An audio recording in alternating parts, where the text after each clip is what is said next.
أعوذ بالله من الشيطان الرجيم. بسم الله الرحمن الرحيم.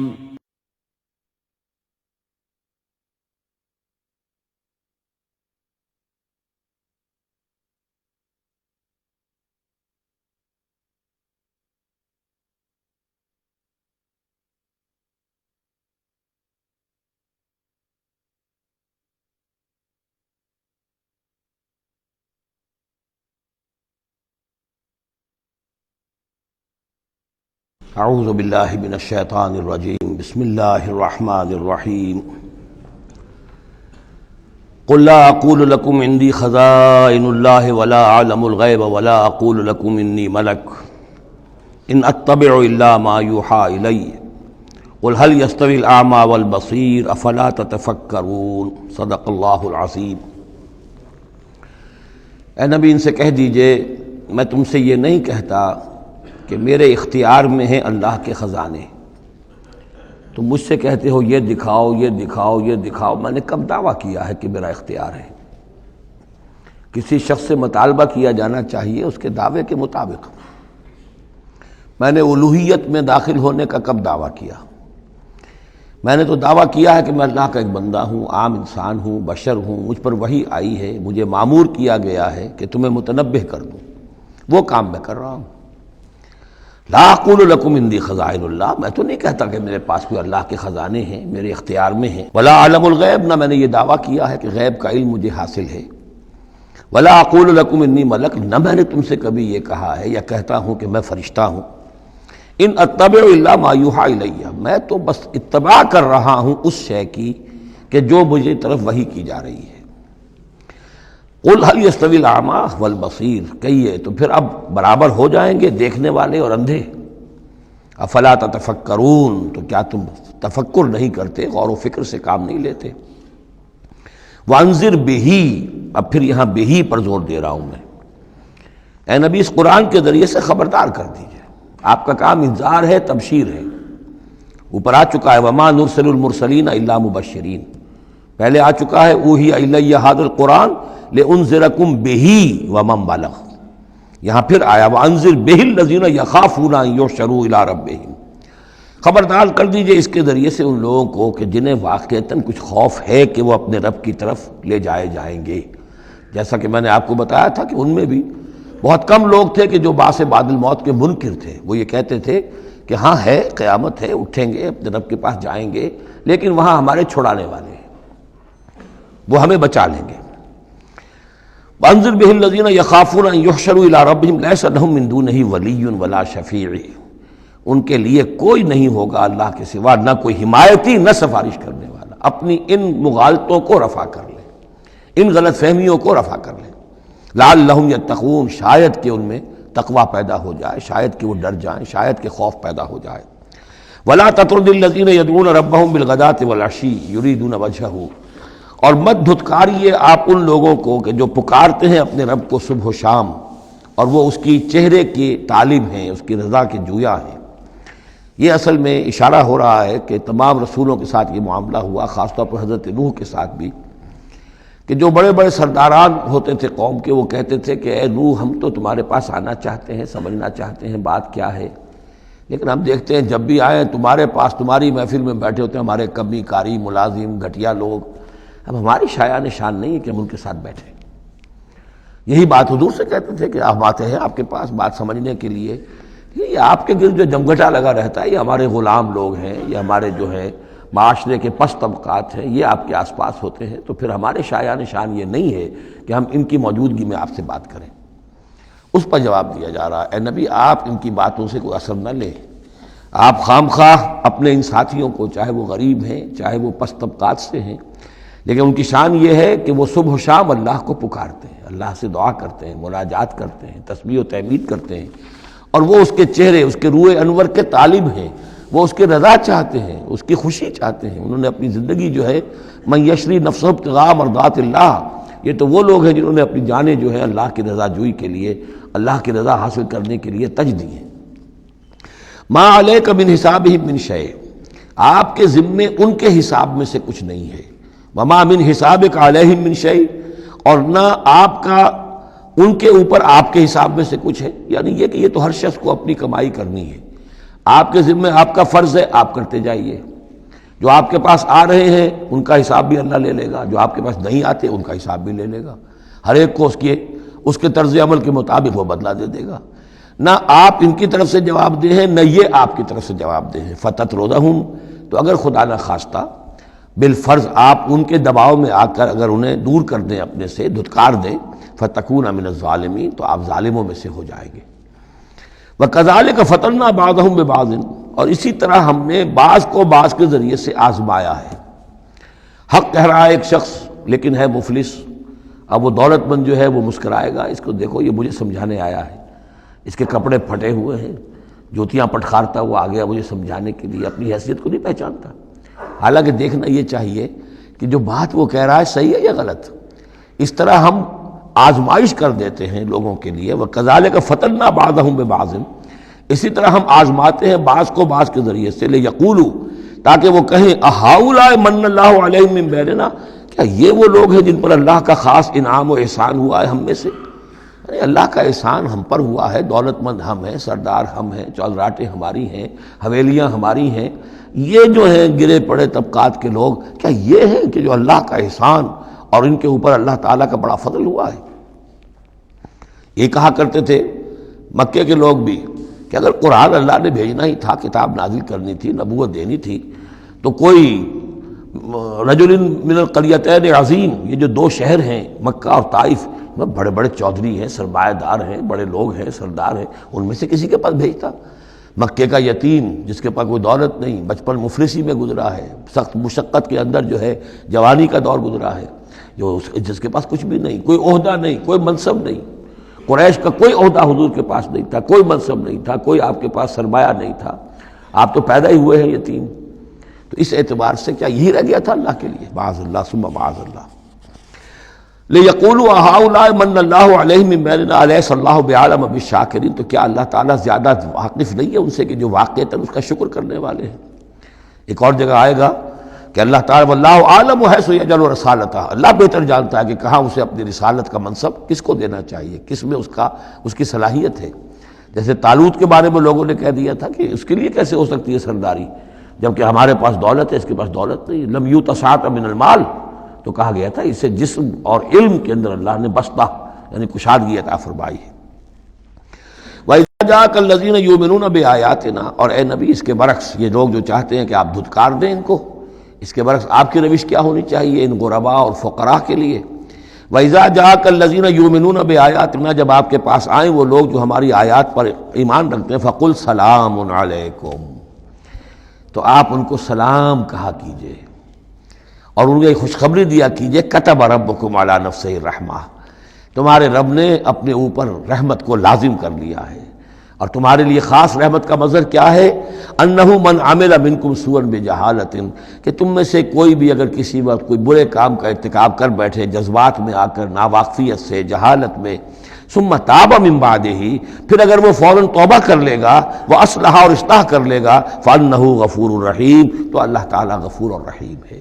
یہ تمہارے لیے مزید خوشخبری ہے، تہنیت اللہ کی طرف سے، قل سلام علیکم کتب ربکم علی نفسہ الرحمہ انہ من عمل منکم سوءا بجہالۃ ثم تاب من بعدہ واصلح فانہ غفور الرحیم۔ وکذالک نفصل الآیات، آگے محذوف ہے لفظ لیتفکروا بہا وَلِتَسْتَبِينَ سَبِيلُ الْمُجْرِمِينَ، اسی طرح ہم اپنی آیات کی تفصیل بیان کرتے ہیں تاکہ یہ لوگ ان پر غور کریں، تفکر کریں، اور جب غور کریں گے، تفکر کریں گے، تو مجرموں کا راستہ ان کے سامنے کھل کر آ جائے گا کہ جس راستے پر ہم جا رہے ہیں وہ واقعتاً مجرموں کا راستہ ہے۔ قُلْ إِنِّي نُهِيتُ أَنْ أَعْبُدَ الَّذِينَ تَدْعُونَ مِن دُونِ اللَّهِ، کہہ دیجئے مجھے تو روک دیا گیا ہے ان کو پوجنے سے کہ جن کو تم پکارتے ہو اللہ کے سوا، یہ لات عزیٰ منات ان کو میں نہیں پکار سکتا، مجھے روک دیا گیا ہے، مجھے تو حکم دیا گیا ہے لا تدعوا مع اللہ احدا، اللہ کے ساتھ کسی اور کو مت پکارو۔ قل لا اتبع اہواءکم، اور کہہ دیجئے ڈنکے کی چوٹ میں تمہاری خواہشات کی پیروی نہیں کر سکتا، قد ضللت اذا، اگر ایسا کروں گا تو میں خود گمراہ ہو جاؤں گا، وما انا من المہتدین، اور پھر نہ رہوں گا میں ہدایت والوں میں۔ قل انی علی بینۃ من ربی، اب اس کو ذرا نوٹ کر لیجئے کہہ دیجئے کہ میں تو اپنے رب کی طرف سے ایک بڑی بینہ پر ہوں، میں جس راستے پر چل رہا ہوں روشن راستہ ہے، میں اس کا باطن بھی جانتا ہوں، اس کی حقیقت بھی مجھ پر منکشف ہے۔ اور یہ بینہ اصل میں کیا ہے، یہ جا کر آگے سورہ ہود میں یہ بات زیادہ کھلے گی کہ بینہ جو ہے وہ ایک عام انسان کے لیے دو چیزوں سے بنتی ہے، فطرت سلیمہ، جیسا کہ میں نے شروع میں عرض کیا تھا آپ سے، فطرت سلیمہ، عقل سلیم، اس سے انسان ایک حد تک آ گیا، پھر اللہ کی وحی جو آئی اس نے تصدیق کر دی، یہ بینہ بن گیا۔ اب اسی معنی میں پھر رسول اور پھر اللہ کی وحی مل کر بینہ بن جاتے ہیں، وہ لوگوں کے حق میں بینہ، اور خود اپنے حق میں بینہ کیا ہے، آپ کی اپنی فطرت سلیمہ، عقل سلیم، اور اس پر پھر وحی کی توثیق، وحی نے آ کر ان کو اجاگر کر دیا، ان حقائق کو جن تک آپ اپنی عقل سلیم اور فطرت سلیمہ کی رہنمائی میں پہنچ چکے تھے۔ قل انی علی بینۃ من ربی، کہہ دیجئے میں کوئی اندھیرے میں ٹامک ٹوئیاں نہیں مار رہا ہوں، تم جو مجھ سے مطالبے کر رہے ہو، مجھ پر دباؤ ڈال رہے ہو، میں تو اپنے رب کی طرف سے بینہ پر ہوں۔ وَكَذَّبْتُمْ بِهِ، تم نے اسے جھٹلا دیا ہے، مَا عِندِي مَا تَسْتَعْجِلُونَ بِهِ، میرے پاس وہ شے موجود نہیں ہے جس کی تم جلدی مچا رہے ہو۔ وہ جلدی مچاتے تھے، لے آئیے عذاب، بہت سن چکے ہم، کان پک گئے سن سن کر ہمارے، عذاب آئے گا، عذاب آئے گا، عذاب، کہاں ہے وہ عذاب، کہاں رکا ہوا ہے، 10 برس ہو گئے، میرے پاس نہیں ہے، میرے اختیار میں نہیں ہے۔ وہ عذاب بھی آئے گا، اللہ کے فیصلے سے آئے گا، جب وہ چاہے گا آئے گا۔ ما عندی ما تستعجلون بھی، جس چیز کی تم جلدی مچا رہے ہو وہ میرے اختیار میں نہیں ہے۔ ان الحکم الا للہ، فیصلے کا اختیار کلیتاً اللہ کے ہاتھ میں ہے۔ یقص الحق، وہ حق بات بیان کر دیتا ہے، وہو خیر الفاصلین، اور وہ سب سے اچھا فیصلہ کرنے والا ہے۔ قل لو ان عندی ما تستعجلون به، اب اس میں وہ تلخی جو ہے وہ ظاہر ہو رہی ہے کہ تم جو تنگ آ گئے ہو میری باتیں سن سن کر، میرے اندر بھی تمہاری جانب سے بیزاری پیدا ہو چکی ہے۔ قل لو ان عندی ما تستعجلون به، کہہ دیجئے اگر میرے ہاتھ میں ہوتا، میرے اختیار میں ہوتا، میرے پاس ہوتا جس کی تم جلدی مچا رہے ہو، لقضی الامر بینی و بینکم، تو میرے اور تمہارے مابین کبھی کا فیصلہ طے ہو چکا ہوتا، میں تمہیں ابھی مزید مہلت نہ دیتا۔ تم اگر تمہارے کان پک گئے تو میں بھی تنگ آ چکا ہوں، میرے بھی اب جو ہے صبر کا پیمانہ جو ہے وہ ایک حد کو پہنچ چکا ہے۔ لقضی الامر بینی و بینکم، میرے اور تمہارے مابین کبھی کا فیصلہ چکا دیا گیا ہوتا۔ واللہ عالم بالظالمین، اللہ خوب واقف ہے ظالموں سے۔ وَعِندَهُ مَفَاتِحُ الْغَیب، اسی کے پاس ہے خزانے غیب کے۔ یہ مفاتح جو یہاں جمع آیا ہے تو مفتاح کہتے ہیں کنجی کو، اس کی جمع بھی ہے، اور مفتاح کہتے ہیں اس کو جس سے کھولا گیا، یعنی خزانہ۔ یہاں پر مفتاح کی جمع ہے یہ مفاتح۔ وَعِندَهُ مَفَاتِحُ الْغَیب، اسی کے پاس غیب کے سارے خزانے ہیں۔ لا يَعْلَمُهَا إِلَّا هُوَ، کوئی جانتا ہی نہیں ان کو سوائے اس کے۔ وَيَعْلَمُ مَا فِي الْبَرِّ وَالْبَحْرِ، اور وہ تو جانتا ہے جو کچھ خشکی میں ہے اور جو کچھ سمندر میں ہے۔ وَمَا تَسْقُطُ مِنْ وَرَقَةٍ إِلَّا يَعْلَمُهَا، اور نہیں گرتا کوئی ایک پتا بھی کسی درخت سے مگر اللہ کے علم میں ہوتا ہے۔ وَلَا حَبَّةٍ فِي ظُلُمَاتِ الْأَرْضِ وَلَا رَطْبٍ وَلَا يَابِسٍ، نہیں گرتا کوئی دانہ، نہ زمین کی تاریکیوں میں، وہ دانہ گھستا ہے زمین کے اندر بیج کی شکل میں، ولا رطبن، نہ کوئی ہری چیز تر و تازہ، ولا یابس، نہ سوکھی چیز، الا فی کتاب مبین، ایک کتاب مبین میں سب کی سب موجود ہے۔ یہ کتاب مبین اللہ کا علم قدیم ہے، اللہ کا علم قدیم جس میں کہ ہر شے موجود ہے، ما کان و ما یکون، آن واحد کی طرح۔ وَهُوَ الَّذِي يَتَوَفَّاكُم بِاللَّيْلِ، اب یہ لفظ یہاں پر آ گیا ہے، وہ جو قادیانیوں کے ساری خباثت کا توڑ جو ہے، وہ جو میں نے وضاحت آپ کو بیان کی تھی کہ وفا یوفی یتوفا، اب یہاں آ گیا وَهُوَ الَّذِي يَتَوَفَّاكُم بِاللَّيْلِ، وہی ہے جو تمہیں وفات دیتا ہے رات کے وقت۔ کیا وفات دیتا ہے؟ کیا انسان مر جاتا؟ نہیں، جان تو رہتی ہے، شعور نہیں رہتا۔ میں نے کہا تھا 3 چیزیں ہیں، جسم ہے، جان ہے، جان میں شعور ہے۔ بڑا پیارا ایک شعر ہے فارسی کا، جان نہاں در جسم او در جان نہاں، جسم کے اندر تو پنہا ہے جان، جان میں وہ پنہا ہے۔ 3 چیزیں ہو گئیں۔ یہاں اس شعر میں وہ سے مراد کچھ اور ہے، اس وقت میں اس پر نہیں جاؤں گا، لیکن 3 چیزیں سمجھ لیجئے۔ جان نہاں در جسم، جسم کے اندر جان پنہا ہے، او در جان نہاں، وہ جان میں نہاں ہے، اے نہاں اندر نہاں اے جان جان۔ یہ پھر کسی اور جگہ پر پڑھیں گے اس شعر کو انشاءاللہ۔ اب سمجھ لیجئے، ایک جسم ہے، جسم میں جان ہے، جان میں شعور ہے، اصل شے تو شعور ہے، لہذا نیند میں صرف شعور لے گئے، موت ہوئی تو شعور بھی لے گئے، جان بھی لے گئے، اور عیسیٰ کو لے گئے، شعور بھی لے گئے، جان بھی لے گئے، جسم بھی لے گئے۔ تو توفع جو ہے کل کا کل پورے طور پر ہوا ہے حضرت عیسیٰ علیہ السلام کا۔ ہمارا توفع یا توفی جو ہوتا ہے وہ تو ادھورا ہوتا ہے، جسم یہیں رہ جاتا ہے، جان اور شعور چلا جاتے ہیں، اور نیند میں شعور چلا گیا۔ وَهُوَ الَّذِي يَتَوَفَّاكُم بِاللَّيْلِ وَيَعْلَمُ مَا جَرَحْتُم بِالنَّهَارِ، وہی ہے جو تمہیں وفات دے دیتا ہے، قبضے میں لے لیتا ہے، یتوفاکم رات کے وقت، اور وہ جانتا ہے جو کچھ کہ تم کرتے ہو دن کے وقت۔ ثم یبعثکم فیہ، پھر وہ دوبارہ اگلی صبح کو پھر تمہیں اٹھا دے گا، لیقضی اجل مسمی، تاکہ وہ تمہاری جو مہلت ہے وہ پوری ہو جائے۔ یعنی روزانہ ایک طرح سے ہم موت کی آغوش میں چلے جاتے ہیں۔ آدھی موت تو ہے، نیند کسے کہتے ہیں؟ آدھی موت ہے۔ یہی وجہ ہے کہ جو دعا ہے صبح کو اٹھنے کے وقت کی جو مسنون دعا ہے، الحمدللہ الذی احیانی بعدما اماتنی والیہ النشور، کل شکر اور کل حمد اور کل تعریف اس اللہ کے لیے ہے جس نے مجھے دوبارہ زندہ کیا اس کے بعد کہ مجھ پر موت وارد کر دی تھی۔ نیند جو ہے وہ موت کی بہن ہے، اور اسی طرح اٹھنا ہے اللہ کی طرف۔ یہ بڑا ایک عجیب نکتہ ہے، اس کو ذہن میں اس کو اپریشیٹ کیجئے۔ جو شخص صبح آنکھ کھلتے ہی جس کے زبان پر یہ الفاظ آتے ہوں، الحمدللہ الذی احیانی بعدما اماتنی والیہ النشور، قیامت کے دن جب وہ اٹھے گا اس کی زبان پر یہی ترانہ خود بخود آ جائے گا، اس وقت ہوگا وہ 100% درست۔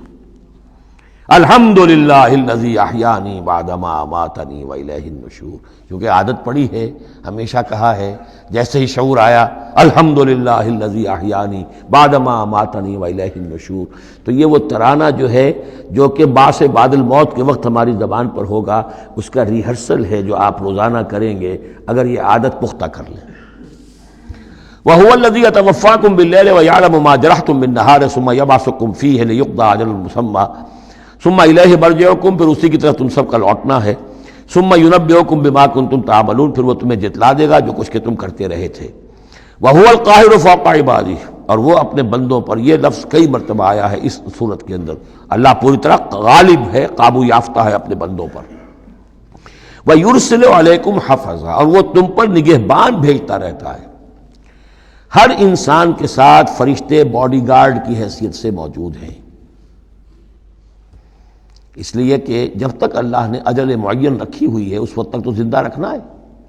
وہ زندہ رکھنے کے لیے حفظہ، حفاظت کرنے والے نگہبان، وہ جو میں نے ایک دفعہ پہلے بھی کہا تھا، بسا اوقات تو محسوس ہوتا ہے کہ جیسے گاڑی ایسے سناٹے سے آپ کے ساتھ سے گزری ہے کہ معلوم ہوتا ہے کسی نے ہاتھ دے کر آپ کو بچایا، ورنہ بچنے کا کوئی امکان نہیں تھا۔ تو کوئی ہے، جب معلوم ہے کہ ابھی اس کی موت کا وقت نہیں آیا تو بچانے والے فرشتے ہمارے ساتھ ہوتے ہیں۔ حتیٰ اذا جاء احدکم الموت، یہاں تک کہ جب تم میں سے کسی کی موت کا وقت آتا ہے، توفتہ رسلنا، اب یا پھر توفا آ گیا، اب یہاں پہ شعور اور جان دونوں جائے گا۔ توفتہ رسلنا، تو ہمارے بھیجے ہوئے فرشتے جو ہیں وہ اس کو قبضے میں لے لیتے ہیں، وہم لا یفرطون، اور اس میں کوئی کمی نہیں کرتے، کوئی کوتاہی نہیں کرتے، جو حکم آیا اور جب آیا۔ ثم ردوا الی اللہ مولاہم الحق، پھر وہ لوٹا دیے جاتے ہیں اب اللہ کی طرف جو ان کا مولا ہے برحق، سچا۔ الا لہ الحکم، آگاہ ہو جاؤ، فیصلے کا اختیار اسی کے ہاتھ میں ہے، حاکمیت اسی کی ہے۔ ان الحکم الا للہ، یہ دوسری مرتبہ آیا یہاں۔ وہو اسرع الحاسبین، اور وہ حساب کرنے والوں میں سب سے بڑھ کر تیز ہے، یعنی اسے دیر نہیں لگے گی۔ اس کے کمپیوٹرز جو ہیں وہ کوئی بہت ہی سپر کمپیوٹر جن کا ہم تصور بھی نہیں کر سکتے۔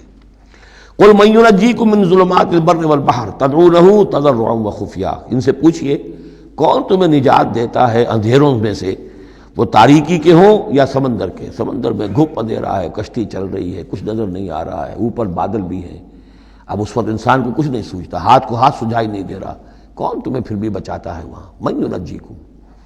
اسی طرح کوئی قافلہ ہے بھٹک گیا ہے، اندھیری شب ہے، جدا اپنے قافلے سے ہے تو، اب یہ کہ اندھیرے کے اندر بھٹک رہا ہے، نہ دائیں کا نہ بائیں کا پتہ نہیں، ہر درخت معلوم ہوتا ہے کوئی آسیب ہے، کوئی بھوت ہے جنہیں چلا آ رہا ہے، پھر بھی اللہ بچاتا ہے تمہیں۔ من ینجیکم من ظلمات البر والبحر تدعونہ تضرعا وخفیا، اس وقت تو تم پکارتے ہو اللہ کو بہت ہی گڑ گڑاتے ہوئے اور دل ہی دل میں خفیہ خفیہ، اللہ بچا دے، اے اللہ اس وقت کو راستہ بنا دے، کوئی دستگیری ہو جائے، کسی طرف سے روشنی ہو جائے۔ لئن انجانا من ہذہ، اور کہتے ہو تم دل میں اگر اللہ نے ہم کو اس سے بچا لیا، نجات دے دی لنکونن من الشاکرین، پھر تو اب باقی زندگی تو بالکل اللہ کے شکر گزار بندے بن کر ہم گزار دیں گے۔ قل اللہ ینجیکم منہا، اللہ تعالیٰ پھر نجات دیتا ہے تمہیں اس سے، ومن کل کرب، اور ہر کرب سے، ہر تکلیف سے، ثم انتم تشرکون، پھر اس کے بعد تم آگے پھر شرک شروع کر دیتے ہو، پھر تمہیں اپنی دیویاں دیوتا، اپنے آلہہ، اپنے چودھری، اپنے سردار یاد آ جاتے ہیں۔ قل هو القادر على ان يبعث عليكم عذابا من فوقكم، یہ آیت جو ہے یہ بہت اہم ہے کہ عذاب الہی کی کئی قسمیں ہیں، 3 قسمیں یہاں بیان ہوئی ہیں۔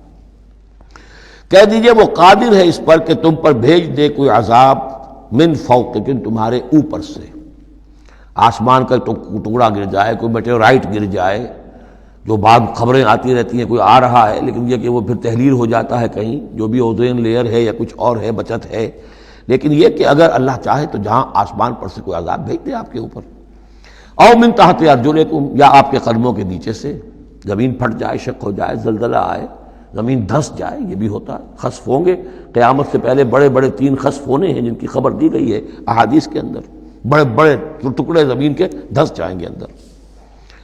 قل هو القادر على ان يبعث عليكم عذابا من فوقكم او من تحت ارجلكم، یہ 2 شکلیں ہو گئی، اوپر سے یا قدموں کے نیچے سے، او يلبسكم شيعا، یا تمہیں گروہوں میں تقسیم کر دے، ويذيق بعضكم باس بعض، اور ایک کی طاقت کا مزہ دوسرے کو چکھائے۔ اب لڑو آپس میں، پرانے اور نئے سندھی لڑو آپس میں، پنجابی اور اردو بولنے والے لڑو، اور بلوچ اور پختون لڑو، مارو ایک دوسرے کو۔ اللہ تعالیٰ کو نہ آسمان کو تکلیف دینے کی ضرورت کہ اس کا کوئی ٹکڑا گرائے، نہ زمین کو کوئی مشقت دینے کی کہ وہ پھٹے، کوئی ضرورت نہیں، آپس میں تقسیم ہو جاؤ گے، گروہ بندی ہو جائے گی، شیعہ سنی کو مارے اور سنی شیعہ کو مارے۔ یہ جو ہے یہ عذاب الہی کی بدترین شکل ہے جو آج مسلمانان پاکستان پر مسلط ہے۔ وہ کبھی ایک قوم ہوتے تھے، ہندو کا جب مقابلہ تھا ایک قوم تھے، اور اب وہ قوم جو ہے قومیتوں میں، عصبیتوں میں تحلیل ہو چکی۔ انظر کیف نصرف الآیات لعلہم یفقہون، دیکھو کیسے ہم اپنی آیات کی تصریف کرتے ہیں، تصریف کہتے ہیں آیات کو گھمانا، ایک ہی بات کو اسلوب بدل بدل کر، انداز بدل بدل کر، ترتیب بدل بدل کر لانا۔ ایک پھول کا مضمون ہو تو 100 رنگ سے باندھو۔ وَكَذَّبَ بِهِ قَوْمُكَ وَهُوَ الْحَقُّ، اور اے نبی آپ کی قوم نے اسے جھٹلا دیا، بہی مراد قرآن، یعنی میں نے عرض کیا کہ اس صورت کیا یہ عمود، حصی معجزہ کوئی نہیں دکھائیں گے، اصل معجزہ محمد کا یہ قرآن ہے صلی اللہ علیہ وسلم، اسی لیے بہی بہی بہی اس کی تکرار اس میں کثرت سے ملے گی۔ وَكَذَّبَ بِهِ قَوْمُكَ وَهُوَ الْحَقُّ، یہ قرآن الحق ہے، لیکن اے نبی آپ کی قوم نے اس کو جھٹلا دیا ہے۔ قُلْ لَسْتُ عَلَيْكُمْ بِوَكِيلٍ، ان سے کہہ دیجئے میں اب تمہارا ذمہ دار نہیں ہوں، اب میں نہیں کہہ سکتا کہ کب اللہ کے عذاب کا بند جو ہے وہ کھل جائے اور تمہارے اوپر وہ عذاب ہلاکت جو ہے وہ آ جائے۔ لِكُلِّ نَبَوْ مُسْتَقَرٌ، كُلِّ نَبَإٍ مُسْتَقَرٌ، ہر خبر، ہر بڑی بات کے لیے وقت معین ہے۔ فَسَوْفَ تَعْلَمُونَ، میں نہیں کہہ سکتا، جیسے کہ سورہ انبیاء میں فرمایا وَإِنْ أَدْرِيَ قَرِيبٌ أَمْ بَعِيدٌ مَا تُوعَدُونَ، میں یہ نہیں جانتا کہ جس کی تمہیں دھمکی دی جا رہی ہے وہ قریب آ چکا یا دور ہے، ٹائم ٹیبل اللہ کے علم میں ہے، لیکن یہ میں جانتا ہوں کہ اگر تمہاری روش یہی رہی تو عذاب آ کر رہے گا۔ بسوف تعلمون، اور ان قریب تمہیں معلوم ہو جائے گا۔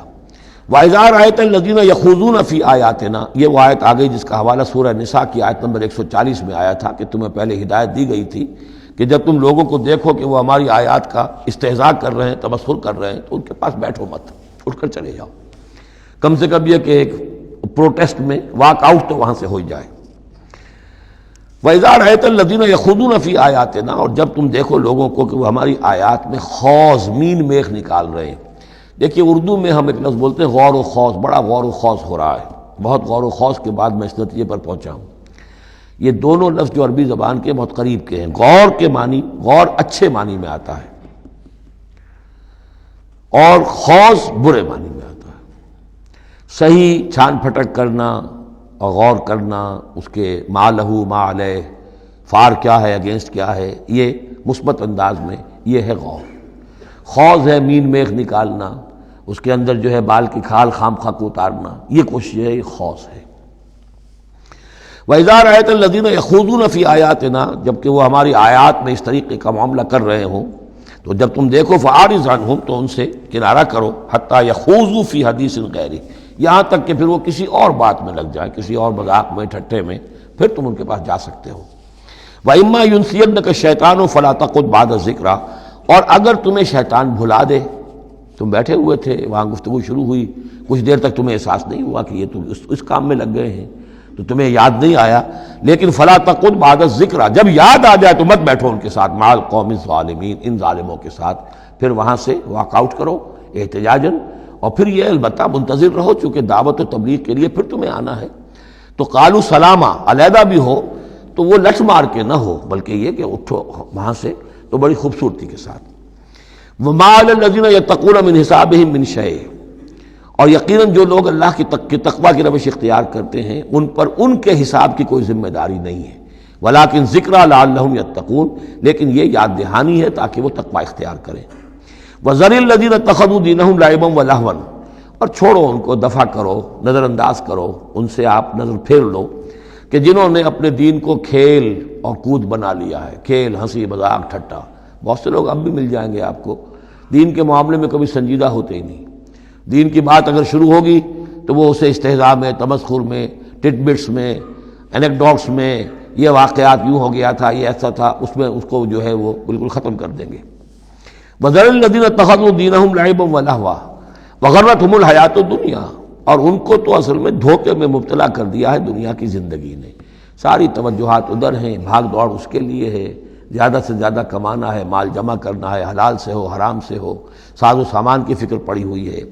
وَذَكِّرْ بِهِ، اب پھر بہی کو نوٹ کیجئے، تذکیر کیجئے اس کے قرآن کے ذریعے سے تذکیر کیجئے، جیسے کہ سورہ قاف کی آخری آیت ہے فَذَكِّرْ بِالْقُرْآنِ مَنْ يَخَافُ وَعِيدٍ، قرآن کے ذریعے سے تذکیر کیجئے اس شخص کو کہ جس کے اندر کچھ خوف ہے اللہ کے وعدے کا اور اللہ کی وعید کا۔ تو یہاں بھی آیا کہ آپ ان کو چھوڑیے، وَذَكِّرْ بِهِ أَن تُبْصَرَ نَفْسٌ بِمَا كَسَبَتْ، اس قرآن کے ذریعے سے انہیں تذکیر کرائیے، یاد دہانی کرائیے کہ مبادا کوئی شخص گرفتار ہو جائے اپنے کرتوتوں کے عوض، وہ وقت نہ آ جائے کہ تم اپنی رنگ رلیوں اور کرتوتوں کے عوض رہن رکھے جاؤ، گرفتار ہو جاؤ۔ لیس لہا من دون اللہ ولی ولا شفیع، پھر اس کے لیے اللہ کے سوا کوئی نہیں ہوگا، یا اللہ کے مقابلے میں اللہ سے بچانے والا کوئی نہیں ہوگا، نہ کوئی ولی اور نہ شفیع۔ دیکھیے دوسری مرتبہ کیٹیگوریکل ڈینائل شفیع کی آیت الکرسی کے ضمن میں عرض کر چکا ہوں، بیشتر مقامات پر قرآن مجید میں کیٹیگوریکل ڈینائل ہے، کوئی شفاعت نہیں۔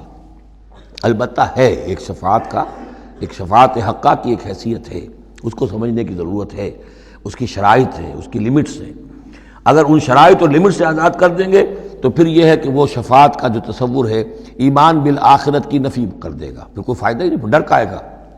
جب چھڑوانے والے ہیں جو چاہو کرو، جو بھی کچھ ہے، لیکن تیرے محبوب کی امت میں ہے، شرابی ہیں، زانی ہیں، بدماش ہیں، چور ہیں، ڈاکو ہیں، حرام خور ہیں، غبن کرتے ہیں، جو بھی کچھ ہے، لیکن تیرے محبوب کی امت میں ہے، تو اگر تو اسی پر کوئی معاملہ طے ہونا ہے تو خام خواہ کاہے کو آدمی ہاتھ روکے، بابر بعیش کوش کے عالم دوبارہ نہیں است، پھر تو جو عیش کر سکتے ہو کرو، جہاں ہاتھ پڑتا ہے کیوں روکتے ہو؟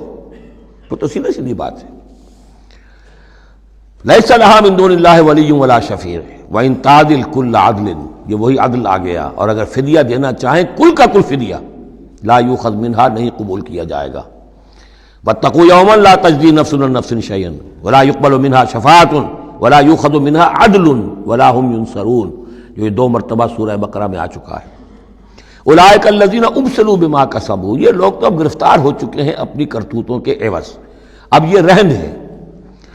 لہم شراب من حمیم، ان کے لیے تو ہے پینے کے لیے تو کھولتا ہوا پانی، وعذاب علیم بما کانوا یکفرون، اور دردناک عذاب ہوگا ان کے کفر کی پاداش میں۔ قل اندعو من دون اللہ ما لا ينفعنا ولا يضرنا، اے نبی ان سے کہیے کیا ہم پکاریں اللہ کو چھوڑ کر ان چیزوں کو جو نہ ہمیں نفع پہنچا سکتی ہے نہ نقصان؟ یہ بت کیا نفع پہنچائیں گے تمہیں، کیا نقصان پہنچائیں گے؟ خود اپنی حفاظت کر نہیں سکتے، اپنی مکھیاں اڑا نہیں سکتے، ان کو پکارتے ہو، ان کے سامنے سجدے کرتے ہو، ان کو متھے ٹیکتے ہو۔ اندعو من دون اللہ ما لا ينفعنا ولا يضرنا، خیر بت کی بات تو ہو گئی بہت ہی واضح، باقی بھی اس کائنات کے اندر کوئی کسی کے لیے نہ خیر کے پر قدرت رکھتا ہے نہ شر پر، الا باللہ، لا حول ولا قوت الا باللہ، یہ یقین ہو جائے تب توحید مکمل ہوگی۔ پھر کس کے سامنے آدمی سر جھکائے خام خواہ، کس کے آگے اپنی عزت نفس پیش کرے، اس کا دھیلا کرے؟ کسی کے ہاتھ میں اختیار ہے ہی نہیں۔ لا حول ولا قوت الا باللہ۔ حدیث میں آیا ہے، حضرت عبداللہ ابن عباس کو مخاطب کر کے کہا ہے کہ اے نوجوان، اس بات کو اچھی طرح جان لے، اگر تمام دنیا کے انسان مل کر چاہیں، اولکم و آخرکم و انسکم و جنکم، کہ تمہیں کوئی فائدہ پہنچا دیں، نہیں پہنچا سکتے جب تک کہ اللہ نہ چاہے، اور تمام انسان چاہے تمہیں کوئی نقصان پہنچا دیں، نہیں پہنچا سکتے جب تک اللہ نہ چاہے۔ تو پھر یک درگیر و محکم گیر پکارو اللہ کو، کسی اور کو پکارنے کا، کسی اور سے سوال کرنے کا، کسی اور سے ڈرنے کا، کسی اور سے التجائیں کرنے کا، کسی اور کا استغاثہ کرنے کا، دہائی دینے کا کیا فائدہ؟ قُلْ أَنَدْعُو مِن دُونِ اللَّهِ مَا لَا يَنفَعُنَا وَلَا يَضُرُّنَا وَنُرَدُّ عَلَىٰ أَعْقَابِنَا، اور ہم جو ہے اپنی ایڑیوں کے بل لوٹا دیے جائیں، بعد اذ ہدانا اللہ، جبکہ ہمیں تو اللہ نے ہدایت دے دی ہے۔ کالذی استہوتہ الشیاطین فی الارض حیران، کیا اس طرح کے آدمی ہم بن جائیں کہ جن کو شیاطین نے، جنوں نے کسی جنگل میں، بیابان میں اس کی مت مار دی ہو، راستہ بھلا دیا ہو، اب اسے کچھ نظر نہیں آ رہا۔ لہو اصحاب یدعونہ الی الہدی ائتنا، ہیں اس کے ساتھی جو اس کو پکار رہے ہیں کہ آؤ ہماری طرف، ہدایت کی طرف آؤ، ہمارے پاس آؤ۔ قل ان ھدی اللہ ھو الھدی، یہ نقشہ کھینچ دیا گیا ہے جماعتی زندگی کی کتنی برکت ہے۔ آپ اکیلے ہوں، کہیں بھٹک گئے ہوں، تو پھر یہ کہ آپ کے لیے سیدھے راستے پر آنا بہت مشکل ہو جائے گا۔ جماعتی زندگی ہے، ساتھی ہیں، جس کو کہا ہے سورہ توبہ میں کونوا مع الصادقین، معیت اختیار کرو، رہو ساتھ سچوں کے۔ کسی وقت ہوتا ہے انسان کو کوئی ایسی آزمائش پیش آ گئی ہے، اس کا دماغ چکرا گیا ہے، گھوم گیا ہے، نہیں سمجھ میں آ رہا، راستہ نہیں نکل رہا، مشکل بڑی آ گئی ہے، ایک طرف حرام ہے، لیکن یہ ہے کہ دباؤ کو بہت پڑ رہا ہے، گھر والوں کا پڑ رہا ہے، بچوں کا پڑ رہا ہے، بیوی کا پڑ رہا ہے، راستہ غلط ہے۔ اس میں یہ ہے کہ ایسے وقت میں بسا اوقات پھر اگر رفقا ہیں، ساتھی ہیں، آپ کے کامریڈز ہیں، آپ کے کولیگز ہیں، اس کے ساتھ وہ پکارتے ہیں، ساتھ ہاتھ جو ہے آپ کا تھام کر آپ کو سہارا دیتے ہیں۔ قل ان ھدی اللہ ھو الھدی، یقیناً ہدایت کہہ دیجئے اللہ ہی کی ہدایت اصل ہدایت ہے۔ وَأُمِرْنَا لِنُسْلِمَ لِرَبِّ الْعَالَمِينَ، اور ہمیں تو حکم یہ ہوا ہے کہ ہم تمام جہانوں کے پروردگار کی تابع داری اختیار کریں اور فرما برداری اختیار کریں۔ وَنَقِيمُ الصَّلَاةَ وَاتَّقُوهُ، اور یہ کہ نماز قائم کرو اور اس کا اللہ کا تقوی اختیار کرو۔ وَهُوَ الَّذِي إِلَيْهِ تُحْشَرُونَ، اور وہی ہے جس کی طرف کہ تمہیں جمع کر دیا جائے گا۔ وَهُوَ الَّذِي خَلَقَ السَّمَاوَاتِ وَالْأَرْضَ بِالْحَقِّ، اور وہی ہے جس نے آسمان اور زمین بنائے ہیں حق کے ساتھ۔ یہاں حق کے کیا معنی ہے؟ ود اے پرپس، یہ بیکار نہیں ہے۔ ربنا ما خلقت ھذا باطلا، اے رب ہمارے، تو نے یہ سب باطل نہیں بنایا، بیکار نہیں بنایا، بے مقصد نہیں بنایا۔ سورہ آل عمران کی آخری رکوع کی جو وہ دعا ہے، بلکہ باطل کے مقابلے میں کیا؟ حق۔ وَهُوَ الَّذِي خَلَقَ السَّمَاوَاتِ وَالْأَرْضَ بِالْحَقِّ وَيَوْمَ يَقُولُ كُن فَيَكُونُ، اور جس دن وہ کہے گا ہو جا، وہ ہو جائے گا۔ کیا ہو جائے گا؟ جب وہ چاہے گا اس کائنات کو لپیٹ بھی دے گا، اسی نے بنایا ہے حق کے ساتھ، اور اس کو اسی کے حکم سے لپٹ جائے گی۔ آگے چل کر آئے گا یوم نطوی السماء کطی السجل للکتب، جس دن کہ ہم تمام خلاؤں کو اور فضاؤں کو اور آسمانوں کو، ان سب کو ایسے لپیٹ دیں گے جیسے کہ تم کتابوں کا تومار لپیٹ لیتے ہو۔ والسماوات مطویات بیمینہ، تمام یہ خلا اور سما یہ سب اللہ کے داہنے ہاتھ میں لپٹے ہوئے ہوں گے۔ قولہ الحق، اس کا فرمانا ہی حق ہے۔ اس کا کیا معنی ہے؟ صرف اس کا کہہ دینا کن، بس، اس سے کسی اور شے کی ضرورت نہیں ہے، کوئی ذریعہ، کوئی میٹر، کوئی انرجی، کچھ نہیں۔ قولہ الحق، اس کا فرمانا ہی برحق ہے، اس کا کہہ دینا ہی برحق ہے۔ کن فیکون، یوم یقول کن فیکون قولہ الحق۔ وَلَهُ الْمُلْكُ يَوْمَ يُنفَخُ فِي الصُّورِ، اور اسی کے لیے ہوگی بادشاہی اس دن جس دن کے سور میں پھونکا جائے گا۔ اگرچہ حقیقت میں تو بادشاہی اب بھی اسی کی ہے، لیکن ابھی جھوٹے سچے بادشاہ بیٹھے ہوئے ہیں۔ یہ سب جو ہے یہ سب نسیاں منسیہ ہو جائیں گے۔ لمن الملک اليوم للہ الواحد القہار۔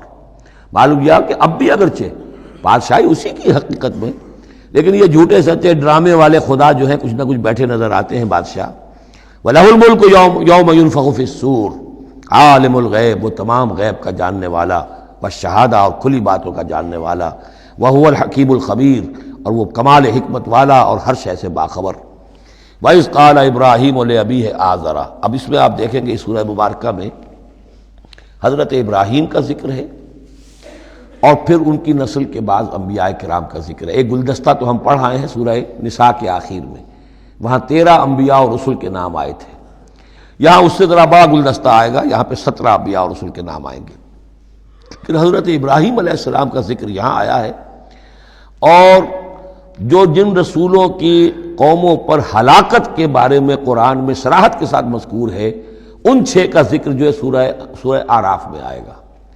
حضرت ابراہیم علیہ السلام کی قوم کا کیا حشر ہوا یہ صراحت کے ساتھ قرآن میں مذکور نہیں ہے، جو قوم نوح کے ساتھ، ہود کے ساتھ، قوم صالح کے ساتھ، قوم شعیب کے ساتھ ہوا، تو حضرت ابراہیم علیہ السلام کے معاملے کو علیحدہ نکال لیا ہے وہ سورہ انعام میں، اور باقی جو ہے نوح، ہود، صالح اور شعیب، لوط اور موسیٰ، ان کا ذکر جو ہے وہ آپ کو ملے گا سورہ اعراف میں، اس لیے کہ ان کا معاملہ ایام اللہ کا ہے۔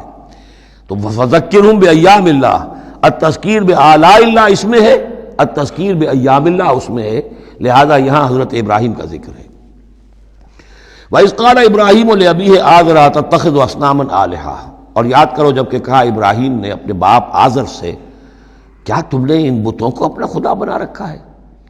یہاں جو آزر کا لفظ خاص طور پر آیا ہے میرے نزدیک، یہ اصل میں تورات کی نفی کے لیے، تورات میں تارح نام لکھا گیا ہے، گویا اس کی تصحیح کے لیے، ورنہ یہاں کوئی خاص ضرورت نہیں تھی۔ وَإِذْ قَالَ إِبْرَاهِيمُ لِأَبِيهِ، یہ کافی تھا، لیکن نام اس لیے دیا گیا کہ تورات سے پڑھنے والوں کو مغالطہ ہوتا ہے، اور اسی مغالطے کو اہل تشیع نے اختیار کر لیا ہے۔ انہوں نے تورات میں جو نام دیا گیا ہے اسے حضرت ابراہیم کا باپ کہا ہے، اور حضرت یہ جو آزر تھا اس کو کہا ہے کہ یہ چچا تھا۔ اس کی خاص وجہ ہے وہ پھر کسی موقع پر بیان ہوگی، لیکن یہ کہ تورات کی اس غلطی کو اہل تشیع نے اختیار کیا، قرآن مجید نے اسی کی نفی کے لیے یہاں پر حضرت ابراہیم کے والد کا نام صراحتاً بتا دیا کہ آزر ہے۔ وَإِذْ قَالَ إِبْرَاهِيمُ لِأَبِيهِ آزَرَ، اور یاد کرو جب کہ کہا تھا ابراہیم نے اپنے باپ آزر سے، أَتَتَّخِذُ أَصْنَامًا آلِهَةً، کیا آپ نے ان بتوں کو اپنا الہ بنایا ہوا ہے؟ انی اراک وقومک فی ضلال مبین، میرا تو خیال یہ ہے، میری رائے تو یہ ہے کہ آپ بھی اور آپ کی قوم بھی کھلی گمراہی میں مبتلا ہے۔ وَكَذَلِكَ نُرِي إِبْرَاهِيمَ مَلَكُوتَ السَّمَاوَاتِ وَالْأَرْضِ، اور اسی طرح ہم دکھانے لگے یا دکھاتے رہے ابراہیم کو آسمانوں اور زمین کے ملکوت۔ ملکوت سے مراد کیا ہے کہ اللہ تعالیٰ نے اس کائنات کا جو نظام قائم کیا، جسے میں کہتا ہوں کہ جو یونیورسل ایک گورنمنٹ ہے، اس کا ایک نظام ہے، اس کے کارندے ہیں، تو اس کے مشاہدہ اللہ تعالیٰ اپنے رسولوں کو کراتا ہے تاکہ ان کا یقین جو ہے وہ یقین اس درجے کا ہو جائے کہ جیسے کہ اپنی آنکھوں سے دیکھی ہوئی چیزیں، وَلِيَكُونَ مِنَ الْمُوقِنِينَ، اور تاکہ وہ پوری طرح یقین کرنے والوں میں سے ہو جائے۔ لیکن واو چونکہ یہاں آیا، اس سے پہلے ہم محذوف مانیں گے تاکہ وہ اپنی قوم پر حجت قائم کر سکے اور پوری طرح یقین کرنے والوں میں سے ہو جائے۔ یہ جو آگے آ رہا ہے یہ در حقیقت حضرت ابراہیم علیہ السلام کی طرف سے اپنی قوم پر حجت کو اس طور سے پیش کیا گیا ہے۔ بعض حضرات کے نزدیک یہ ہے کہ یہ حضرت ابراہیم کا اپنا ذہنی ارتقاء ہے کہ واقعتاً انہوں نے سمجھا یہ ستارہ خدا ہے، پھر ڈوب گیا تو کہا کہ نہیں یہ تو ڈوب گیا، پھر چاند کو دیکھا تو چاند خدا ہے، پھر کہا نہیں یہ تو یہ بھی جو ہے غروب ہو گیا، پھر سورج کو کہا۔ تو یہ بات اصل میں بعض حضرات کی رائے ہے یہ، اور الفاظ سے کچھ متبادر بھی ہوتا ہے، لیکن یہ ہے کہ زیادہ صحیح رائے جس سے کہ آگے آ جائے گا وَتِلْكَ حُجَّتُنَا آتَيْنَاهَا إِبْرَاهِيمَ عَلَىٰ قَوْمِهِ، تو معلوم ہوتا ہے کہ یہ اصل میں حضرت ابراہیم علیہ السلام نے حجت قائم کرنے کے لیے یہ تدریج اختیار کی اپنی قوم کو سمجھانے کے لیے۔ اور حضرت ابراہیم علیہ السلام اللہ کے نبی تھے، اور نبی کوئی بھی زندگی کے کسی بھی مرحلے پر مشرک نہیں ہوتا، اس کی شریعت، اس کی سرشت اتنی خالص ہوتی ہے۔ صدیقین مشرک نہیں ہوتے، نبی تو ان سے بھی اونچے درجے کے ہیں۔ حضرت ابو بکر نے کبھی شرک نہیں کیا، حضرت عثمان نے کبھی شرک نہیں کیا، جو صدیقین ہیں صحابہ میں سے۔ وَكَذَلِكَ نُرِي إِبْرَاهِيمَ مَلَكُوتَ السَّمَاوَاتِ وَالْأَرْضِ وَلِيَكُونَ مِنَ الْمُوقِنِينَ فَلَمَّا جَنَّ عَلَيْهِ اللَّيْلُ، جب ان پر رات جو ہے اس نے تاریکی کر دی، رَأَىٰ كَوْكَبًا، انہوں نے دیکھا ایک چمکدار ستارے کو، قَالَ هَٰذَا رَبِّي، انہوں نے کہا یہ میرا رب ہے۔ یہ گویا کہ کہنے کیا، ہاں یہ میرا رب ہے۔ اب یہ سوالیہ انداز بھی ہو سکتا ہے، پھر سائن آف ایکسکلیمیشن ہو سکتا ہے کہ لوگوں کو کہنے کے لیے کہ یہ رب ہے، یہ انٹروگیشن کا بھی ہو سکتا ہے۔ ھذا ربی فلما افل قال لا احب الافلین، جب وہ ڈوب گیا تو کہا بھائی یہ ڈوب جانے والی شے تو پھر میں تو پسند نہیں کر سکتا کہ میں اس کو اپنا خدا مان لوں۔ یہ قوم جو تھی ستارہ پرست بھی تھی، بت پرست بھی تھی، ستارہ پرست بھی تھی، اور نمبر 3 شاہ پرست بھی تھی۔ تینوں قسم کے شرک اس قوم میں موجود تھے کہ جس میں حضرت ابراہیم بھیجے گئے۔ یہ بیبیلونیا یا عراق، آج کا عراق، سابق بیبیلونیا، اس کا ایک شہر اس شہر کے بھی اب کھنڈرات نکل آئے ہیں، کھدائیاں ہو چکی ہیں۔ شہر میں پیدا ہوئے ہیں، پھر وہاں سے ہجرت کر کے فلسطین گئے ہیں، اور پھر حضرت اسماعیل کو آباد کیا ہے حجاز میں، اور اپنے بیٹے حضرت اسحاق کو آباد کیا ہے فلسطین میں۔ تو یہ ان کے ذہن میں رکھیے۔ اور اس وقت عراق میں یہ شرک جو ہے گھٹا ٹوپ اندھیرے تھے کہ ان کے ہاں بت پرستی بھی تھی، ستارہ پرستی بھی تھی، اور تیسرے یہ کہ بادشاہ بھی نمرود جو تھا وہ یہ کہتا تھا کہ میں خدا ہوں۔ اس کا مکالمہ جو ہے جو اس نے کیا تھا محاجہ حضرت ابراہیم سے، وہ سورہ بقرہ میں ہم پڑھ چکے ہیں۔ انا احیی و امید، میں بھی یہ اختیار رکھتا ہوں، جس کو چاہوں زندہ رکھوں، جس کو چاہوں مار دوں۔ فلما رأى القمر بازغا، جب انہوں نے دیکھا چاند چمکتا ہوا، قال ھذا ربی، کہا ہاں یہ معلوم ہوتا ہے کہ یہ ہے رب۔ فلما افل قال لئن لم يهدنی ربی، جب وہ بھی ڈوب گیا، غائب ہو گیا، تو انہوں نے کہا کہ اگر میرے رب نے مجھے ہدایت نہ دی تو پھر میں تو قوم ضالین میں سے ہو جاؤں گا۔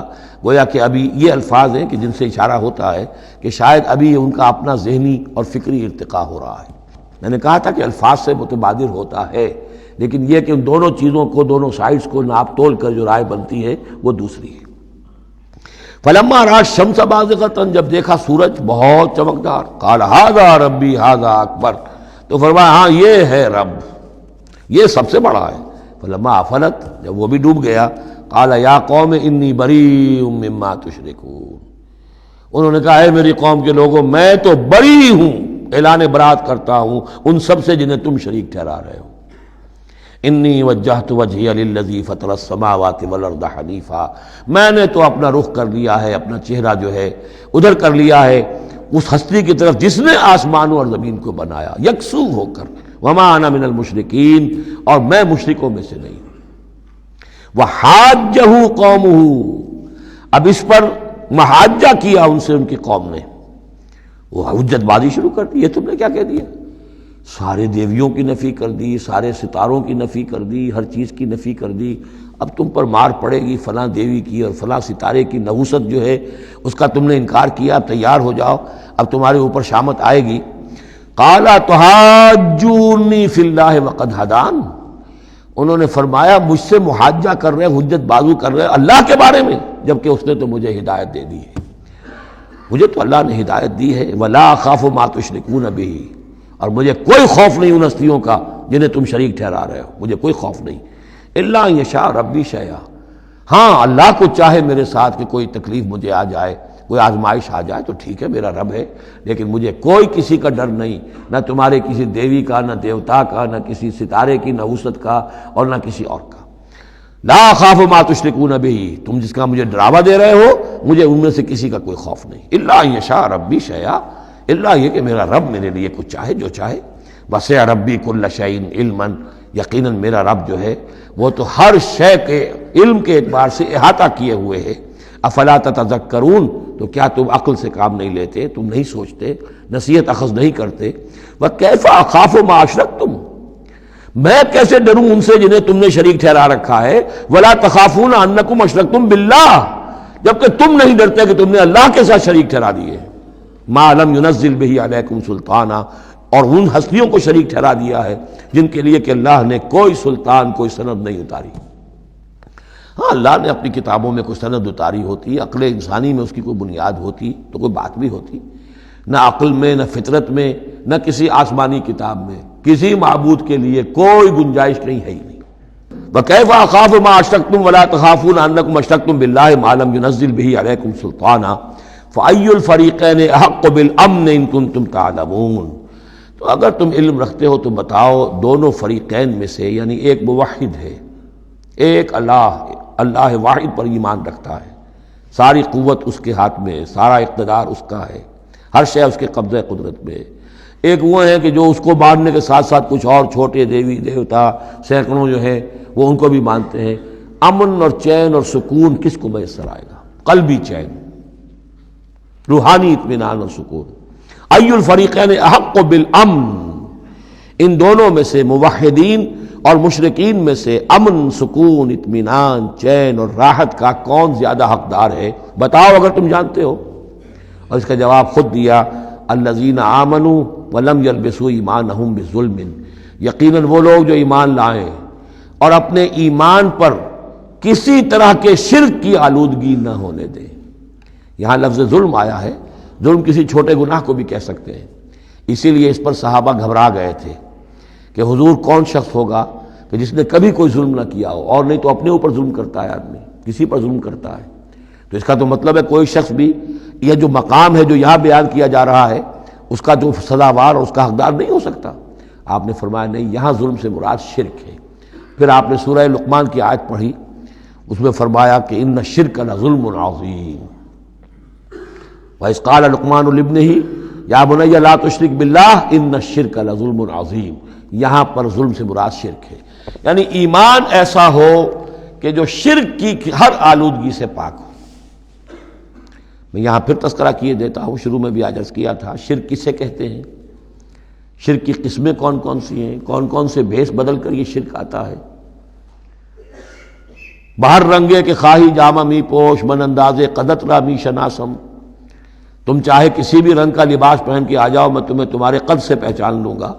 تو قد سے پہچاننا جو ہے شرک کا آسان نہیں ہے، بھیس بدلتا ہے یہ، اس کے لیے ضروری ہے۔ اور آج کے دور میں شرک کس کس شکل میں موجود ہے اس کا سمجھنا بہت اہم ہے۔ اس موضوع پر میرے 6 گھنٹے کے کیسٹس موجود ہیں۔ الذین آمنوا ولم یلبسوا ایمانہم بظلم، یقیناً وہ لوگ جو ایمان لائے اور جنہوں نے اپنے ایمان میں کسی بھی نوع کے شرک کی آمیزش نہ ہونے دی، اولئک لہم الامن وہم مہتدون، ان کے لیے ہے امن اور وہی ہوں گے راہیاب۔ یہ امن اور ایمان اور اسلام اور سلامتی کا جو آپس میں تعلق ہے لفظی اعتبار سے، وہ اس دعا میں بہت نمایاں ہو جاتا ہے کہ جو حضور ہر نیا جو چاند دیکھتے تھے ہر مہینے کا تو دعا مانگتے تھے، اللہم اہلہ علینا بالامن والایمان والسلامت والاسلام، اے اللہ یہ مہینہ جو شروع ہو رہا ہے اس نئے چاند کے ساتھ، ہلال کے ساتھ، اسے ہم پر طلوع فرما امن اور ایمان کے ساتھ اور سلامتی اور اسلام کے ساتھ۔ تو یہ بڑا گہرا ربط ہے ان الفاظ کے اندر۔ میرا چھوٹا سا کتابچہ ہے قرآن اور امن عالم، آج سے شاید کوئی میں سمجھتا ہوں کہ 30-32 سال پہلے کی تقریر تھی میری، لیکن وہ ان موضوعات پر میں سمجھتا ہوں کہ بہت مختصر لیکن بہت مفید ہے۔ فرمایا وَتِلْكَ حُجَّتُنَا آتَيْنَاهَا إِبْرَاهِيمَ عَلَىٰ قَوْمِهِ، اس کا میں حوالہ دے رہا تھا۔ یہ پوری سرگوشت بیان کر کے اب فرمایا یہ ہماری وہ حجت تھی جو ہم نے ابراہیم کو عطا کی اس کے قوم کے خلاف۔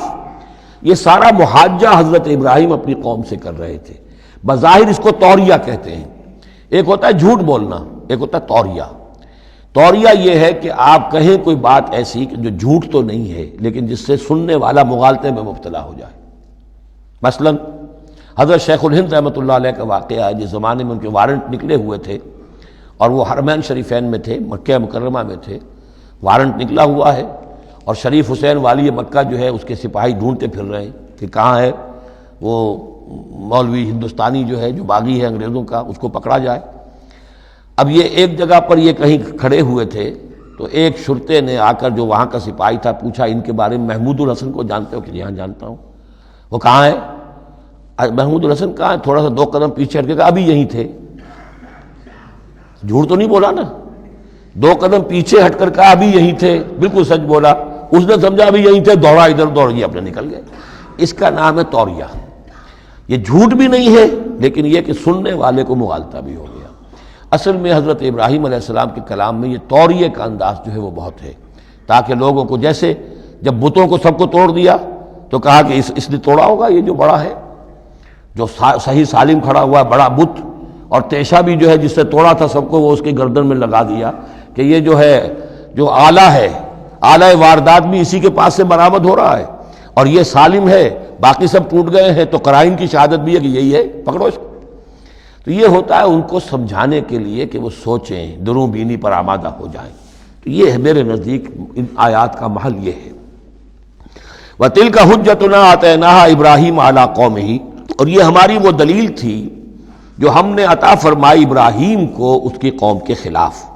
نرفع درجات من نشاء، ہم بلند کرتے ہیں درجے جن کے چاہتے ہیں۔ اب ظاہر بات ہے یہاں کہنے کا مقصد یہ ہم نے ابراہیم کے درجے بہت بلند کیے۔ ان ربک حکیم علیم، یقیناً تیرا رب حکیم اور علیم ہے۔ وَوَهَبْنَا لَهُ اسحاق وَيَعْقُوب، اب وہ گلدستہ شروع ہو رہا ہے، اور ہم نے اسے عطا فرمایا اسحاق جیسا بیٹا، یعقوب جیسا پوتا، کلن ہدینا، سب کو ہم نے ہدایت دی، وَنُوحًا ہدینا من قبل، اور نوح کو ہم نے ہدایت دی تھی ان سے بھی پہلے، ومن ذریتہ، اور ان کی اولاد میں سے، حضرت ابراہیم کی اولاد میں سے، داؤد و سلیمان و ایوب و یوسف و موسیٰ و ہارون، کیسے کیسے عظیم نبی ہم نے اٹھائے، داؤد جیسا بادشاہ، سلیمان جیسا بادشاہ، ایوب اور یوسف اور موسیٰ اور ہارون۔ وَكَذَلِكَ نَجْزِي الْمُحْسِنِينَ، اسی طرح ہم بدلہ دیتے ہیں محسنین کو۔ یہ لوگ ظاہر بات ہے کہ ایمان کی اس بلند ترین منزل پر فائز تھے جس کو ہم پڑھا ہے سورہ مائدہ میں کہ ثُمَّ اتَّقَوْا وَأَحْسَنُوا وَاللَّهُ يُحِبُّ الْمُحْسِنِينَ۔ وَزَكَرِيَّا وَيَحْيَا وَعِیسیٰ وَإِلیاس، مزید برآں زکریا جیسے نبی، یحییٰ جیسے نبی، عیسیٰ علیہ السلام، وإلیاس کل من الصالحین، یہ سب کے سب نیک بختوں میں سے تھے۔ وإسماعیل وَالْیسع وَیونس وَلوطا، اور اسماعیل اور الیسع اور یونس اور لوط، وَکُلًّا فَضَّلْنَا عَلَى الْعَالَمِینَ، سب کو ہم نے تمام جہان والوں پر فضیلت دی۔ وَمِنْ آبائِہِمْ، اور ان کے آباء و اجداد میں سے بھی، وذریاتہم، اور ان کی نسلوں میں سے بھی، واخوانہم، اور ان کے بھائیوں میں سے بھی، واجتبیناہم، ہم نے ان کو چن لیا، پسند کر لیا، سلیکٹ کر لیا، وہدیناہم الی صراط مستقیم، اور ہم نے ان کو ہدایت دی سیدھے راستے کی طرف۔ ذالک ھدی اللہ یہدی بہ من یشاء من عبادہ، یہ اللہ کی وہ ہدایت ہے جس کی وہ ہدایت بخشتا ہے جس کو چاہتا ہے اپنے بندوں میں سے۔ وَلَوْ أَشْرَكُوا، اور اگر بالفرض وہ بھی شرک کرتے، لَحَبِطَ عَنْهُمْ مَا كَانُوا يَعْمَلُونَ، ان کے بھی سارے اعمال حبط ہو جاتے۔ شرک اتنی بری شے ہے، اتنے اونچے اونچے مراتب، اتنے اعلیٰ اعلیٰ مقامات، اللہ کی محبوب شخصیتیں، اولو العزم پیغمبر اور یہ عظیم انبیاء، لیکن بالفرض یہ سمجھانے کے لیے، ظاہر بات ہے کوئی امکان نہیں تھا کہ وہ شرک کرتے، لیکن ہمیں سمجھانے کے لیے شرک وہ شے ہے، ان اللہ لا یغفر ان یشرک بہ ویغفر ما دون ذلک لمن یشاء ولو اشرکوا لحبط عنہم ما كانوا یعملون، اگر وہ شرک کرتے تو ان کے بھی تمام اعمال حبط ہو جاتے۔ اولئک الذین آتیناہم الکتاب والحکم والنبوۃ، یہ وہ لوگ ہیں جن کو ہم نے کتاب دی، اپنی حکمت اور شریعت سے نوازا، نبوت سے سرفراز فرمایا۔ وَإِن يَكْفُرْ بِهَا هَؤُلَاءِ، اور اگر کفران نعمت کریں یہ لوگ اس کی، یہ جو آیات اب اللہ تعالیٰ نے دی ہیں تمہیں اے محمد صلی اللہ علیہ وسلم، اگر یہ لوگ ان آیات کی اب ناشکری کر رہے ہیں، کفران نعمت کر رہے ہیں، اگر وہ ان سے فائدہ نہیں اٹھا رہے، ان کی روشنی سے اپنے دلوں کو منور نہیں کر رہے، فقد وکلنا بہا قوما لیسوا بہا بکافرین، تو ہم نے ایک اور قوم کو تیار کر رکھا اس کام کے لیے کہ وہ اس کی ناقدری نہیں کرے گی، یعنی یہ کہ مدینہ کے انصار انشاءاللہ اس کی قدر کریں گے۔ مکے کے یہ لوگ جو ہیں اگر ناقدری کر رہے ہیں محمد صلی اللہ علیہ وسلم، اور تمہاری باتیں جو ہیں اب تک 10-11 برس ہونے کو آ گئے ہیں، اس کے نتائج جو ہیں بڑے ہی کم سے کم یہ کہ مایوس کن نہیں تو دل شکن ضرور ہے۔ محمد جیسا مبلغ اور رسول اور داعی اور مربی اور مزکی اور معلم، اور 10-12 برس کی جد و جہد میں بمشکل 150 پونے 200 آدمی، پہلے 10 برس میں تو بمشکل 125 آدمی۔ تو یہ ہے کہ اس اعتبار سے فَإِن يَكْفُرْ بِهَا هَؤُلَاءِ، اگر یہ لوگ کفران نعمت کر رہے ہیں ان کا، فقد وکلنا بها، تو ہم نے کچھ مقرر کر دیے ہیں کچھ اور لوگ، قومن، ایک ایسی قوم لیسوا بہا بکافرین، جو ان کی شاید ان کی جو اس کی ناشکری نہیں کریں گے۔ کچھ پتہ نہیں یہ ہماری جو دعوت رجوع القرآن ہے جو کہاں کہاں پھیل رہی ہے، تو یہ بہرحال یہ آیت بڑی اہم ہے اس اعتبار سے۔ آج کے دور میں خاص طور پر یہ ہے کہ کوئی مایوسی انسان کو ہونی نہیں چاہیے، ہمیں تو پتہ بھی نہیں ہے کہ کہاں کہاں یہ بات پھیل رہی ہے، ممکن ہی نہیں ہے مجھے معلوم ہو کہ میرے کیسٹ کہاں کہاں پہنچ گئے۔ وہ تو جہاں کہیں بھی جاتا ہوں، دیکھتا ہوں، سنتا ہوں، کوئی کہتا ہے میرے پاس 300 کیسٹ آپ کے ہیں، کوئی کو ملتا ہے میرے پاس اتنے کیسٹ آپ کے ہیں، میں سنتا ہوں۔ تو اب یہ دعوت پھیل رہی ہے، اب یہ میں نہیں کہہ سکتا کہ کس جگہ پر یہ جڑ پکڑے زمین کے اندر، اور یہ انقلابی دعوت جو ہے قرآن کی وہ وہاں ایک تناور درخت بنے، ایک تحریک زبردست انقلابی اٹھے۔ فَإِنْ يَكْفُرْ بِهَا هَؤُلَاءِ فَقَدْ وَكَّلْنَا بِهَا قَوْمًا لَيْسُوا بِهَا بِكَافِرِينَ۔ اگر یہ اس کی ناقدری کر رہے ہیں تو اے نبی آپ آزردہ خاطر نہ ہو، ہم نے ایک اور قوم کو تیار کر لیا ہے کہ وہ اس کی ناقدری نہیں کریں گے۔ اولئک الذین ھدی اللہ فبہداہ مقتدہ، یہ وہ لوگ ہیں جن کو اللہ نے ہدایت دی تھی۔ یہ 17 نام جو اوپر ہم نے پڑھے ہیں، فرمایا کہ اللہ فرما رہا ہے ہم نے انہیں ہدایت دی تھی، فبہداہ مقتدہ، تو آپ بھی ان کی ہدایت کی پیروی کیجئے۔ یہ بہت اہم نقطہ ہے جو یہاں پر نوٹ کر لینے کا ہے کہ جو بھی سابقہ انبیاء کے معاملات کہیں آئیں اور ان کی نفی نہ آئے، وہ چیز گویا کہ ہم مسلمانوں کے لیے بھی وہ چیز جو ہے وہ اس قابل ہے کہ ہم اس کی اتباع کریں، اس کی پیروی کریں، اس کو مانیں۔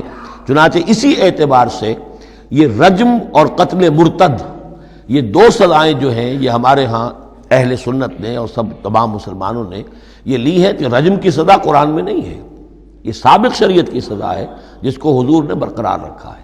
قتل مرتد کا ذکر بھی قرآن مجید میں نہیں ہے، ایک بھی سابق امت کے اندر سابق شریعت کی سزا ہے جس کو برقرار رکھا گیا ہے۔ جب تک کسی شے کی نفی نہ ہو جائے سابق جو بھی شریعت ہے اس کی، اس وقت تک یہ ہے کہ وہ چیز بھی لاگو رہے گی۔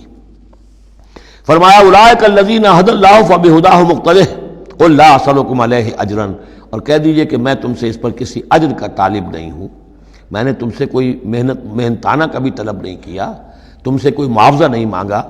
ان ہوا الا ذکریٰ للعالمین، یہ نہیں ہے مگر تمام جہان والوں کے لیے یاد دہانی ہے، نصیحت ہے۔ جو چاہے اس سے کسب فیض کرے، جو چاہے اس سے نور حاصل کرے، جو چاہے اس سے صحیح صراط مستقیم تک کی رہنمائی اخذ کر لے، یہ تو اللہ تعالیٰ کی طرف سے ایک صدقہ جاریہ ہے۔ ان ہوا الا ذکریٰ للعالمین، یاد دہانی اور نصیحت ہے تمام جہان والوں کے لیے۔ بارک اللہ لی ولکم فی القرآن العظیم ونفعنی وإیاکم بالآیات والذکر الحکیم۔